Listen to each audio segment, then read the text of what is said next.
I'm Michael Paluska. And I'm Kylie McGivern. Over the past year, we have been working on stories revealing the realities of Florida's water pollution crisis and its threat on our piece of paradise. The crisis is a cancer infecting every part of our state, killing thousands and thousands of our amazing marine life like manatees, dolphins, sea turtles, along with our most popular sport fish like red snapper, snook, and tarpon that so many people love. We teamed up on this important issue and crisscrossed the state from land to sea, the bay and beyond to bring you the stories of the people this is impacting. Especially our critical habitats, Kylie. For our state marine mammal, the manatee, a record 1,101 died last year. And especially from starvation. Now, despite these horrific losses, everyone we spoke with is hopeful we can and will fix this problem. Yeah, but we know it's not going to happen overnight.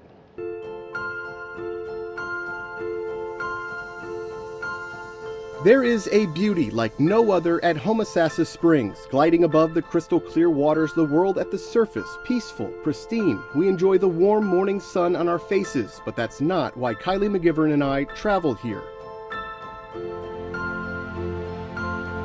We are here to document the hidden darkness lingering below the surface, choking the ecosystem into a slow death. It starts to decay as a muck, and that muck holds a lot of internal nutrients, creates anoxic conditions. Right now we're pretty much traveling under what, like 5 feet of muck? Yeah, anywhere from a couple feet up to 5-6 feet. What point in time would you say that we're at right now in terms of how bad it is and the need to turn all of this around, doing things like we're doing now?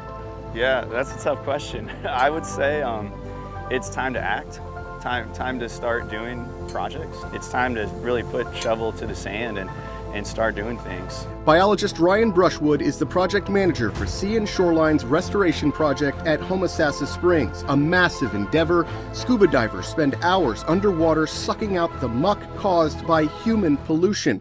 More than a mile of pipes then pump it to a massive dewatering site,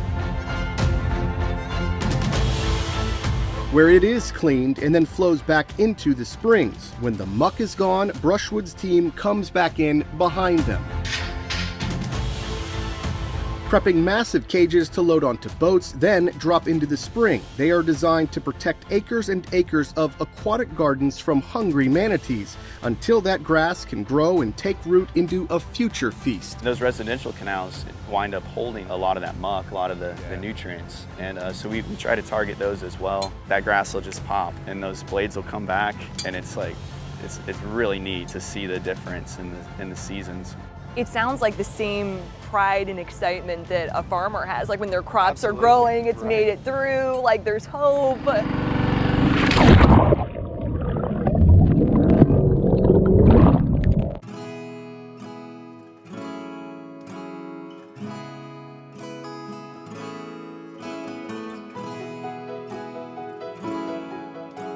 We wanted to watch these underwater farmers in action.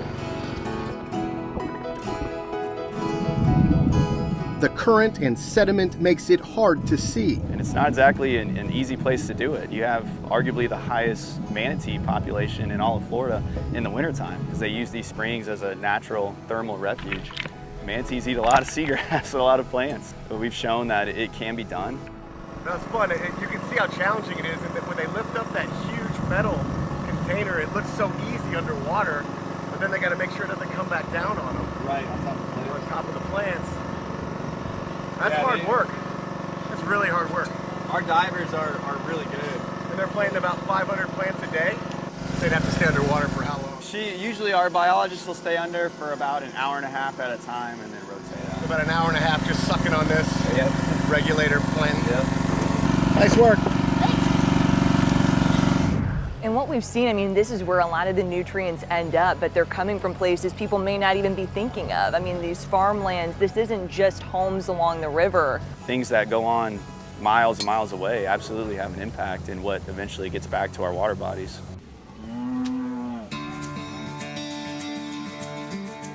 Florida is the birthplace of the cattle industry in North America. That's 500 years this year. On the ranch lands, because we are kind of the last frontier. That in itself is going to play a great part in water quality.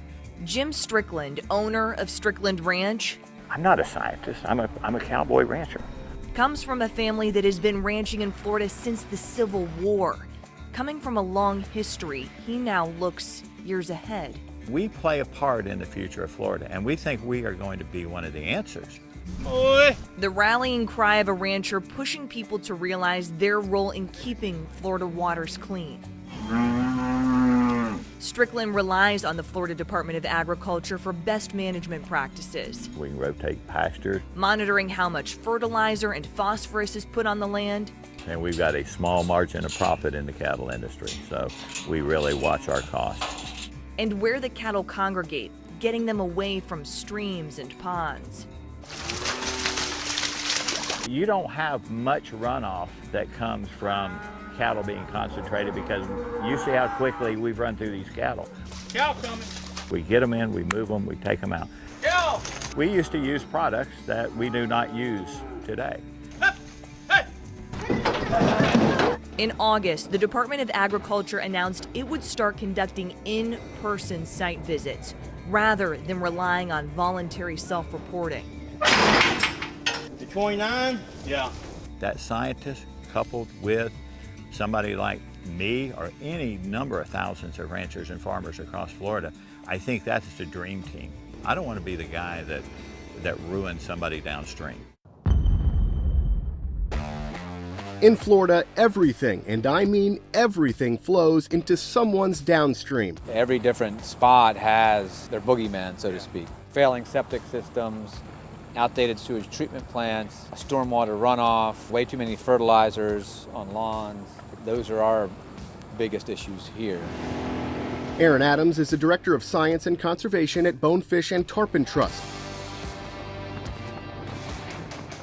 We cruised with him through the iron-red waters of the Indian River Lagoon, a failed ecosystem plagued by brown tides, turning once vibrant grasslands and blue water into underwater deserts. More than 80% of the seagrass wiped out. A majority of the record-setting 1,101 dead manatees recorded in 2021 happened right here. Most of them starved to death. And this winter, the same story. Manatees now having to get hand-fed by members of the Florida Fish and Wildlife Conservation Commission so they won't go hungry.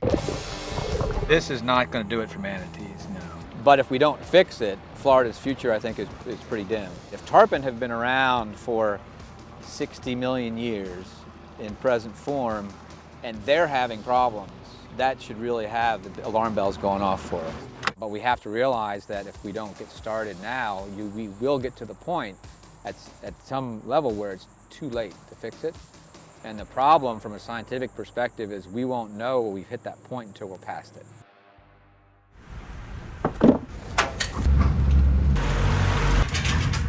Out here on the Cody River, Everybody's friendly. stories run deep. I used to fish back in there as a big saltwater lake. Captain Bob Hubbard grew up on these waters. That house there with the pyramid-shaped roof is June Carter and Johnny Cash's house. I used to wave them on my dock. They'll go by on my john boat. Today, Hubbard brings the beauty of the Bay Area to visitors through his business, Island Paradise Charters. I just took people charter fishing when I was in high school. Don't tell anybody. But Hubbard says for years he has been telling everybody who will listen, including city leaders, about a problem plaguing Paradise, this place he calls home. That's my house right there. Hubbard recorded this video Here we are, Port Richey, Florida. to show what happens after a hard rain in Pasco County. And all of this raw sewage, it flows into the storm drain and over excesses into the road, flow into the beautiful pithlicious Cody River. It's hard to explain the stench that we have in the neighborhood. Talk to city officials, they don't even want to listen to you. The sewage, Hubbard says, doesn't stop at his doorstep. I have a sunken bathtub. The bathtub, if I don't plug it, gets raw sewage in my house. So it's something all of us here have to deal with. And the neighbors come down and they call the city all the time. John Hanlon is one of them. And I've called several times. I don't get a response. He's had a front row seat to a real mess. In the last few years, every time it rains hard or if it's been a couple of days of rain, The manhole cover just flows up 6 inches. Sometimes I've seen it pumping out 10 inches. Yeah, it's a real storm here in Port Richey, literally. I have no problem spending money on stuff that we don't need. We need this fixed. The I-Team brought Hubbard's video to Port Richey City Manager John Dute. But it needs to be fixed somehow because this is absolutely disgusting. What do you think when you see that? Well, obviously I share Mr. Hubbard's concern. That's a challenge that we need to address. Dute took over as city manager in January, bringing fresh eyes to the Florida community and Cody River. That really is the gem of this area. After serving as the city administrator of Chapman, Kansas. Is this a problem that you were made aware of coming in, that this is a big issue? As a general issue, yes. But in the event that you get 6 inches of rain in 1 hour, it's all we can do to keep up. Dute says it's a challenge Port Richey shares with neighbors New Port Richey and Pasco County. The systems that we have, it's easy to say they're antiquated, and that is the reality in some places. We're working on a long-term plan to kind of prioritize what lift station needs to be fixed right now, and Chapel is on that list. Chapel, the lift station impacting Hubbard and his neighbors, that triggers a warning to the city when the sewage level starts to rise. And as Hubbard has seen, spill over. It is a very serious situation, and the state views it as such. We reviewed state data and found since 2017, Port Richey has reported 14 spills to the Department of Environmental Protection. Throughout 2020, Florida Pier, Public Employees for Environmental Responsibility, monitored those emergency alerts of sewage overflows. The reports are supposed to include the number of gallons spilled and cleaned up and if it impacted any body of water. But that doesn't always happen. The nonprofit found, looking at Hillsborough and Pinellas and just 10 other counties, that there were more than 850 notifications to the state last year. We're talking more than 126 million gallons spilled, and most of it, nearly 110 million gallons, made it into the water. Port Richey recently bought a new $500,000 vac truck to help pump sewage from those aging lift stations. From what we had before to this, complete night and day difference. That's a big purchase for a small town like this. Clean water and dirty water is a high priority for the city of Port Richey. Back at the marina, it's so bad at times that you just barely hold your nose. Workers say relief is needed now. It's just hurting everybody. We're frustrated and we're tired of it. Pushing for a plan to protect Port Richey's gateway to the Gulf.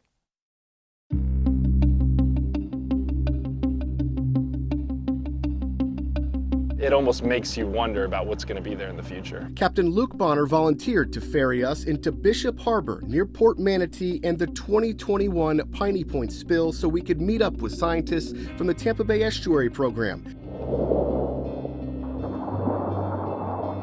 They are studying the impacts from the 215 million gallons of polluted water released into the estuary. They let it sit there as a time bomb. 205 tons of nitrogen gushing into lower Tampa Bay in just 10 days. It's, 10 times worse than what we would see in regular wastewater from our wastewater treatment plants. Maya Burke, the assistant director of the Tampa Bay Estuary Program, says the spill is equivalent to a year's worth of pollution, similar to waste that flows unimpeded into the bay every day from multiple sources, whether it's raw sewage spills from aging stormwater systems, fertilizers from agricultural and residential runoff, failing septic tanks, or even toxic vehicle emissions like NOx, nitrogen oxides. Red tide, Karenia brevis, it's a pretty opportunistic feeder. It's not picky, and it can make use of a variety of different nutrients that are available. But there are other algae species that are blooming in the bay too, and generally what drives that productivity is nitrogen, so that's why we worry about it. We were with Burke's team as she hit about 10 sites around Piney Point, waterways that are historically healthy with stable seagrass beds that they would only visit about once a year, but now they are going out more and more to gauge the impacts and trying to collect as much data as they can.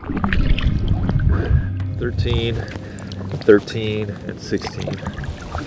So the water's pretty murky here, so when he dives under to check the grass for algae and everything they're searching for, he has to do it all by touch because he really can't see anything that's going on in the water column.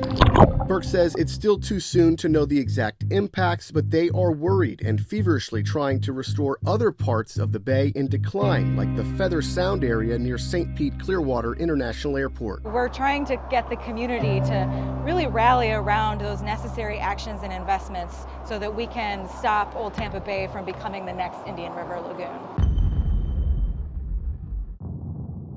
Frustrated and fed up with last year's red tide, Captain Tyler Capella took action, posting horrific images and videos of real-time, updating his more than 15,000 Instagram followers, and calling out everyone, especially our local leaders and politicians, to act. Everyone wants their beautiful seawall, their nicely manicured yard up to the water, fertilizer. Well, guess what? That is also contributing, and that's every single person in the Tampa Bay area. For years, our politicians have just kicked the can down the road, knowing there's a problem and not doing anything about it. Well, guess what? The road is about to end. It's like we're just cleaning up a mess instead of preventing it, right? Like 100%. Yeah, if they would have, dealt with Piney Point or they stopped the nutrients from going in, you don't have to clean up the dead fish anymore. The consensus among all the scientists we interviewed is that the nitrogen loads from Piney Point supercharged that 2021 bloom, bringing the highest concentrations they've ever seen deep into Tampa Bay. For that bloom, over the span of just a few weeks, Pinellas County collected more than 1,800 tons of dead fish. For comparison, during the entire 2018 red tide event that started in the summer and lingered for months into the winter, nearly the same amount, 1,862 tons of dead marine life collected. And as summer approaches, fears are growing about what 2022 might bring. Somewhere the science along the chain gets spun to say, well, the research is ongoing, we still don't know what causes the red tide. We're not really sure what's happening, it's a naturally occurring thing, and then they sweep it under the rug, everyone forgets about it, and then we have another one 2 years later. But signs of hope are on the horizon. They planted 50 acres up in the Crystal River area, and then here in Kings Bay, it naturally expanded, and they got another 50 acres of seagrass that they didn't even touch this water. It's amazing. What Kylie and I learned is that our human-caused pollution is reversible. The pilot project here at Crystal River shows that years of that hard work can pay off. The greatest compliment that we get is when people who were here during that time, who grew up here, come up to us and say, I've never seen the river look this clean. I've never seen this much grass. I've never seen this many manatees, this many big manatees. We want this to be self-sustaining and stay the way it is now. And move on to the next. Move on to the next, right? There's plenty of them too, so. How does it feel to be a part of something, though, where this could be the model for other parts of the state? It's exciting, incredibly exciting, especially to see it from the beginning where, like I said, we were ecstatic over finding plants this tall that had made it through the winter time, right? The seagrass does a lot more than just feed these hungry manatees. It also sequesters carbon, cleans the water, and is home to hundreds of thousands of fish. Brushwood says what they did here today can be replicated anywhere in the state tomorrow. There's manatees on the East Coast that are starving. Right. Here, because of your work, they're feasting. Sure, it's the tale of two rivers. The Indian River Lagoon is a big system.